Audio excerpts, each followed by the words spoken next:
Hello students. तो last दो video में हमने मैट्रिक्स की थोड़ी थियरीज देखी थी। तो now we will solve the exercise 3.1, the first exercise of matrix. तो चलिए देखते हैं। फर्स्ट क्वेश्चन है, in the matrix a matrix is given, write the order of the matrix, the number of the elements and write the elements A13, A21, A33, A24 and A23। तो बहुत simple question है। तो पहले तो order में हम m cross n लिखते हैं। तो जो m हमारा होता है वो क्या होता है, नंबर ऑफ रोज। तो आप यहाँ पे नंबर ऑफ रोज काउंट करिए तो 1, 2 एंड 3। तो answer will be 3 cross n क्या है, नंबर ऑफ कॉलम फाइंड करिए 1, 2, 3, 4। ये जो वर्टिकल लाइन्स है दैट आर योर कॉलम्स। तो आंसर आएगा आपका फर्स्ट का 3/4 ऑर्डर है। द नंबर ऑफ एलिमेंट्स, तो आपको ये काउंट करने की रिक्वायरमेंट नहीं है। अगर आपने ऑर्डर फाइंड किए हैं तो ऑर्डर का आप डायरेक्टली मल्टीप्लिकेशन कर दीजिए। 3/4 equals to 3 into 4 equals to 12। तो नंबर ऑफ एलिमेंट्स आपका क्या होंगे, 12। Write the element A13, A21, A33, A24 and A23। तो फर्स्ट जो है A13 का मीनिंग क्या है, फर्स्ट रो एंड उसका कॉलम नंबर 3। तो फर्स्ट रो ये है और उसका कॉलम नंबर 3, 1, 2, 3, ये थर्ड आपका कॉलम हुआ। तो A13 जो एलिमेंट है वो कौन सा है, 19। ऐसे ये जो है A21, तो A21 में सेकंड रो 2 का जो पहले वाला जो नंबर है वो हम क्या लेते हैं, रो। तो सेकंड रो ये है और उसमें 1 फर्स्ट कॉलम, तो वो कौन सा नंबर है, 35। A33, तो A33 मतलब थर्ड रो में और थर्ड कॉलम। तो थर्ड रो आपकी ये है और थर्ड कॉलम आपका ये है। तो आपका क्या बनता है, -5। A24 मतलब क्या, सेकंड रो में फोर्थ कॉलम, तो मतलब वो आपका आंसर होगा 12। A23 मतलब सेकंड रो में आपका थर्ड कॉलम, तो सेकंड रो आपकी ये है और थर्ड कॉलम ये है, तो उसका आंसर होगा 5/2। तो चलिए आगे चलते हैं हमारे सेकंड क्वेश्चन की ओर। If a matrix has 24 elements, what are the possible order it can have. 24 elements आपके पास अगर है, 24 एलिमेंट्स है, 24 एलिमेंट्स है। हमने फर्स्ट क्वेश्चन में क्या देखा कि जो आपका ऑर्डर होता है m क्रॉस n, अगर आप उसको डायरेक्टली मल्टीप्लाई कर दिए तो आपको ये जो मिलेगा that will be your number of elements, that will be your number of elements. तो यहाँ पे आपके तो mn नंबर ऑफ एलिमेंट्स होंगे। तो आपके पास 24 एलिमेंट्स है, तो 24 को आप दो की पेयर में फैक्टराइज कर लीजिए। तो 2 की पेयर में अगर मैं फैक्टराइज करूं, तो अगर मैं स्टार्ट करूं फ्रॉम द नंबर इटसेल्फ, तो 1/24 एंड 24/1। तो ये आपका ये 2 मैट्रिक्स बनेंगे। एक बनेगा आपका रो मैट्रिक्स और एक बनेगा आपका कॉलम मैट्रिक्स।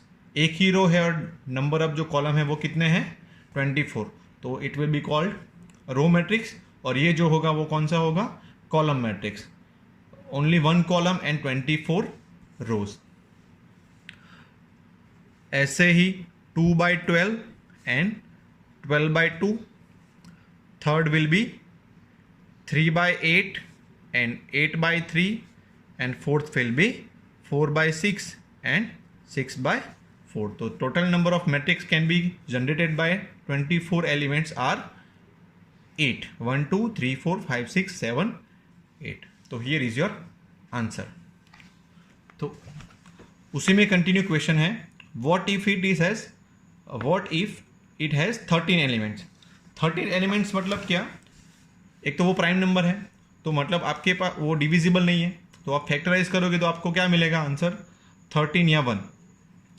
तो सिंपल, तो आंसर जो है दैट विल बी 1 क्रॉस 13 या फिर 13 क्रॉस 1। या तो वो क्या होगा, रो मैट्रिक्स होगा, या तो वो क्या होगा, कॉलम मैट्रिक्स होगा। इसके सिवा कोई और ऑर्डर का आपके पास पॉसिबल मैट्रिक्स नहीं बनेगा। क्लियर? नेक्स्ट क्वेश्चन देखते हैं जो कि सिमिलर है, वो मैं आपके ऊपर छोड़ता हूं, आप कैसे सॉल्व करेंगे। If a matrix has 18 elements, what are the possible order it can have, what if it has 5 elements. वो मैं आपके ऊपर होमवर्क के लिए छोड़ता हूं। नेक्स्ट क्वेश्चन देखते हैं, उसमें से एक मैं करूंगा, आपको 2 करने हैं। Construct a 2x2 matrix A equals to in bracket Aij whose elements are given by Aij equals to I plus j whole square divided by 2। तो ये आपको कंडीशन दी है, ये कंडीशन के ऊपर से आपको 2x2 मैट्रिक्स बनाना है। तो 2x2 मैट्रिक्स के लिए आपके पास क्या कंडीशन है, अगर मेरा matrix A is given by Aij which is of order 2x2 square matrix है, तो मैं जो जनरेट करूंगा मैट्रिक्स वो कैसे होगा, A11, A12, A21 and A22, ये आपका मैट्रिक्स बनेगा। अभी आप क्या कर सकते हो, ये जो कंडीशन दी है Aij की, that is I plus j whole square divide by 2, आप इसको डायरेक्टली मैट्रिक्स के अंदर भी पुट कर सकते हो, या फिर ईच एंड ईच जो एलिमेंट है उसको आप अलग से भी कैलकुलेट करके फिर उसमें पुट कर सकते हो। मैं वैसा कर रहा हूँ। A11 क्या होगा, I और J की दोनों की वैल्यू 1 1 है, तो 1 + 1 का होल स्क्वायर डिवाइड बाय 2, 1 + 1 2, 2 का whole square 4, 4 divide by 2 that is 2। ऐसे ही A12 दैट इज 1 + 2 का whole square divide by 2, 1 + 2 that is 3, 3 square 9, 9 by 2 9 by 2। ऐसे ही 2 1 एंड 1 2 सेम आएगा क्योंकि इसमें सिर्फ नंबर ही चेंज हो रहा है, तो 2 + 1 का whole square divide by 2 that is 9 by 2, and last one is A22 that is 2 + 2 का whole square divide by 2, 2 + 2 that is 4, 4 square 16, 16 divide by 2 that is 18। Put this all value into this matrix, that will be your answer. जो आपका matrix बनेगा वो कैसे बनेगा, A equals to A11 की value आई 2, A12 की value I 9 by 2, A21 की value I 9 by 2 और A22 की वैल्यू आई 8। तो here is your final answer. तो चलिए नेक्स्ट क्वेश्चन क्या है, Aij equals to I by j and Aij equals to I plus 2j का होल स्क्वायर डिवाइड बाई 2। तो ये मैं आपको होमवर्क में देता हूँ, ईजी है काफ़ी, सिर्फ I और j की एलिमेंट्स में देख के आपको वैल्यू पुट करनी है और आपका मैट्रिक्स जनरेट हो जाएगा। नेक्स्ट क्वेश्चन है, सिमिलर काइंड ऑफ क्वेश्चन है लेकिन थोड़ा उससे लेंदी है। कंस्ट्रक्ट ए 3x4 मैट्रिक्स, इसमें सिर्फ 4 एलिमेंट्स थे और इसमें 3x4 मतलब कितने एलिमेंट हो गए 12। तो आपको कितने एलिमेंट फाइंड आउट करने हैं 12। तो whose elements are given by Aij that is 1/2 in modulus -3i plus j। तो आपको इसमें मॉड्यूलस यूज करके आपको एलिमेंट फाइंड करने हैं। तो पहले तो आप 3x4 मैट्रिक्स जो आपका जनरेट होता है वो कैसे होता है, A that is given Aij 3/4। तो आपका जो A मैट्रिक्स होगा that will be 3 rows A11, A12, A13 and A14, A21, A22, A23 and A24, A31, A32, A33 and A34। तो ये आपका मैट्रिक्स हो गया। अभी जो भी वैल्यू आ रही है आपके पास, जो कंडीशन दी है, कंडीशन आपको क्या दी है, Aij equals to 1/2 in modulus -3i plus j। तो i और j की इसमें से वैल्यू पुट करके आपको आंसर लाना है। तो हम फाइंड करते हैं A11, तो 1/2 इन मॉड्यूलस -3, 1 + 1, तो -3 + 1 दैट इज -2, -2 मॉड्यूलस में है तो 2, 2/2 दैट इज 1। A12 तो 1/2 -3 1 और j की वैल्यू आपको पुट करनी है 2 minus three plus 2 that is -1 divide by 2 in modulus -1 है तो 1 आ जाएगा, तो that will B answer of yours question 1/2। ऐसे ही आगे जाके 1/A13 1/2 -3 1 + 3 -3 + 3 0, तो आंसर आपका 0 आएगा। और A14 = 1/2 इन मॉड्यूलस -3, ये आपकी वैल्यू 1 है और j की वैल्यू है 4, तो 4 - 3 1/2, आपका आंसर आएगा 1/2। ओके, तो ऐसे ही कंटिन्यूस करके आपको आंसर लाना है। इसका मैंने आंसर ऑलरेडी फाइंड करके रखा हुआ है। ईच वैल्यू आपको फाइंड करनी है। ऐसे ही सेकंड रो में आपको i की वैल्यू सब में 2 आएगी और j की वैल्यू बढ़ती रहेगी 1 2 3 4। थर्ड जो वैल्यू है, थर्ड जो रो है आपकी, उसमें i की वैल्यू 3 रहेगी और j की वैल्यू कंटिन्यूस बढ़ती रहेगी। तो इसका जो अल्टीमेटली आंसर आ रहा है, जो आपका मैट्रिक्स बन रहा है, वो है 1 1/2 0 एंड 1/2, जो कि मैंने फाइंड किया हुआ है। और बाकी के जो आंसर है दैट इज़ 5/2 2 3/2 एंड 1 4 7/2 3 एंड 5/2। ऐसा आपका मैट्रिक्स बनेगा। That will be your complete answer. उसके बाद का जो क्वेश्चन है AIG = 2i - j, which is also very easy, तो वो आप खुद कर लेना होमवर्क में, इजी है। उसके बाद find the values of x, y and z from the following equation. तो हमने आगे देखा था इक्वलिटी ऑफ मैट्रिसेस, तो दो मैट्रिक्स कभी इक्वल होते हैं, वो हमको प्रॉपर्टी यूज़ करके आपको ये क्वेश्चंस सॉल्व करने हैं। First one is very easy, उसको हम ओरली ही कर सकते हैं।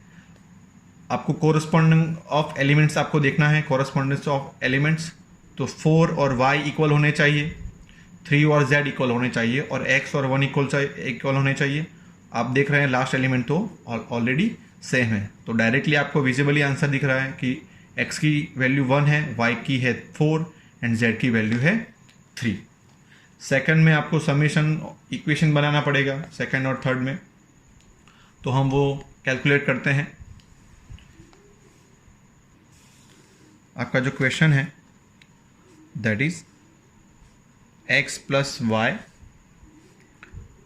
5 + z 2xy = 6 5 2 8। तो कॉरस्पॉन्डेंस जो एलिमेंट्स है वो इक्वलाइज कर दीजिए। तो you will have x + y = 6, 5 + z = 5 and xy = 8। xy = 8। तो आपके पास नंबर ऑफ जो वेरिएबल है वो कितने हैं, 3, एंड नंबर ऑफ इक्वेशन भी कितने हैं, 3।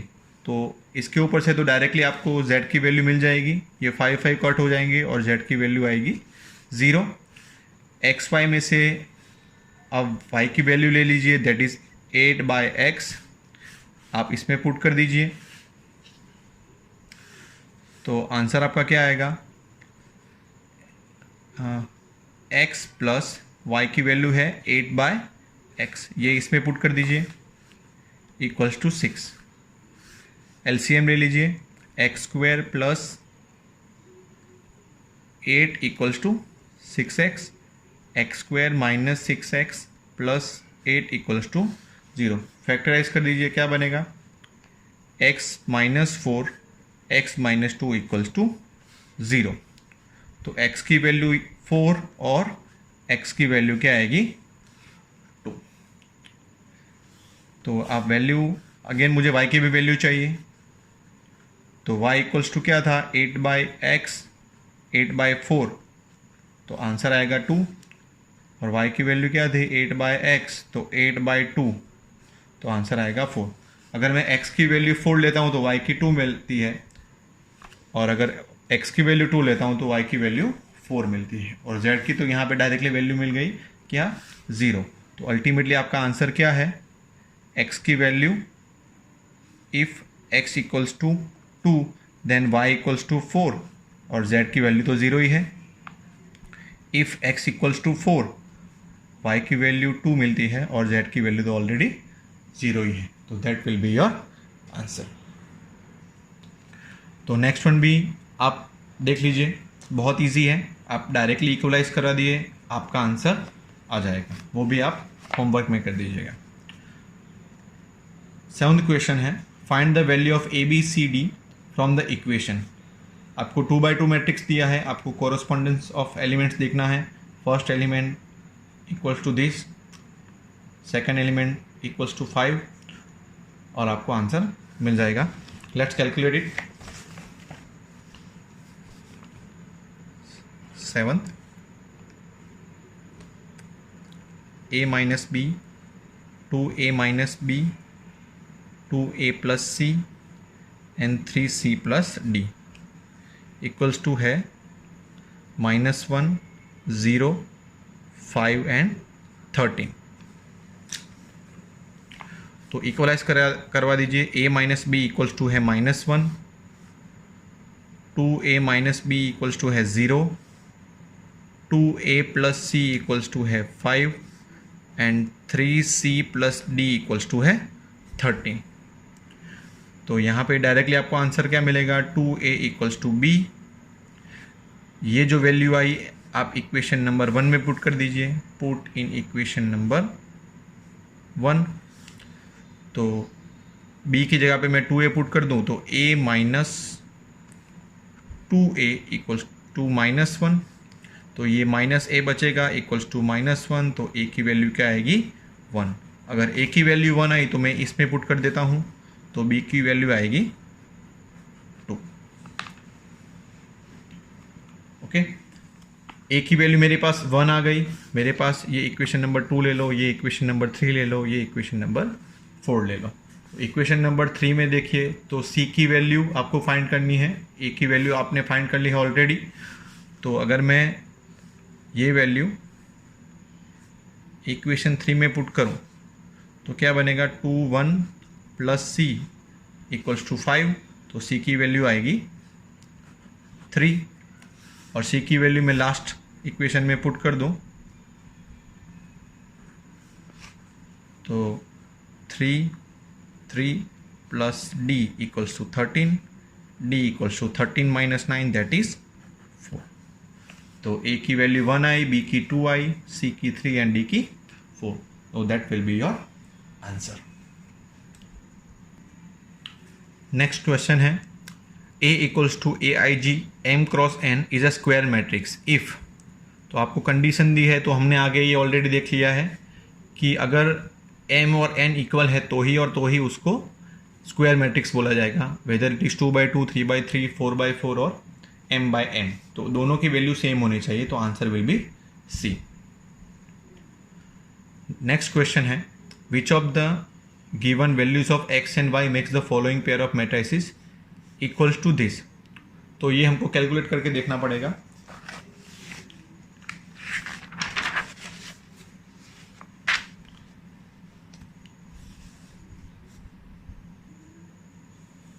तो क्वेश्चन ये है कि इन दोनों को मुझे इक्वल पेयर बनाना है। इक्वल पेयर के लिए कंडीशन क्या है, कोरिस्पोंडेंस एलिमेंट सेम होने चाहिए, ऑर्डर तो सेम ऑलरेडी है ही। तो आपके पास क्या होना चाहिए, ये इक्वल्स टू ये, तो 3x प्लस 7 इक्वल्स टू 0 होना चाहिए, 5 इक्वल्स टू y माइनस 2 होना चाहिए, y plus 1 equals to 8 and 2 minus 3x equals to क्या होना चाहिए, 4। तो इसमें से ही आपको x की वैल्यू डायरेक्टली आप फाइंड कर सकते हो। x की वैल्यू इसमें से क्या आ रही है, x इक्वल्स टू -7/3, और इसमें से आप चेक करो तो क्या आ रही है, 3x equals to 2 minus 4 that is -2, और x की वैल्यू क्या आ रही है यहाँ पे -2/3। तो दोनों में देखो वैल्यू जो है वो अलग अलग आ रही है।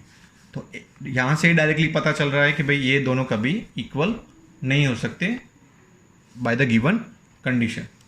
तो आंसर इसका क्या है, not possible. Let's move to the next question. The number of all possible matrices of order 3 by 3 with each entry 0 or 1 is, option are given, 27, 18, 81 and 512. तो इसका आंसर आएगा कि आपके पास 3 by 3 मैट्रिक्स है, तो टोटल नंबर ऑफ एलिमेंट होंगे 9, और जितने भी एलिमेंट की स्पेस है, जो 9 स्पेस अवेलेबल है आपके पास, एक यहाँ पे, एक यहाँ पे, यहाँ पे, तो यहाँ पे आप 0 और 1, 0 और 1 हर एक एलिमेंट पे की जगह पे आप क्या पुट कर सकते हो, 0 और 1. तो 2 आप डिजिट जो है 0 और 1 वो कितनी जगह पे फिल कर सकते हो, 9 स्पेसिस पे. तो आपका जो आंसर होगा, तो 2 डिजिट्स कितने एलिमेंट्स की स्पेस है, 9. तो 2⁹9, 2⁹9 का आंसर क्या आता है, 512. तो that will be your correct answer. The answer will B 512.